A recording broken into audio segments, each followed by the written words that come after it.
अस्त तो समस्त को दिन दिन होगा पड़ो से सूर्य हो कि मनीष किंतु सूर्य ठार आमको यह शिखा जरूरी जे सूर्य प्रतिदिन अस्त हो भी एक नूतन आशा सहित पुणी उदय होता है।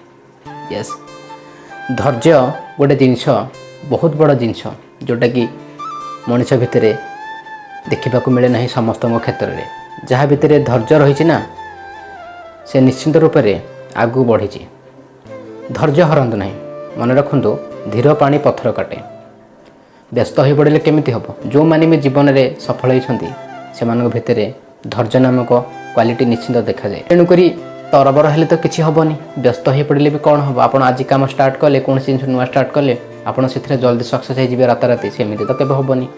टाइम नहीं थाए, हुए तो गोटे दिन हो कि मसे हो 2 मास हो कि 6 मास हो कि वर्षे हो कि 10 वर्ष भी होने कहीं, किंतु आपण निज पर विश्वास रखु एवं प्रतिदिन किसी न कि नुआ शिखा सहित निजर चेष्टा जारी रखु। देखिए सफल हेबे एवं सफल हबार कहीं अटकई पारे। जहाँ पाखे धैर्य ना से जल्दी हार मानी जाए एवं अलग रास्ता बाछि निए।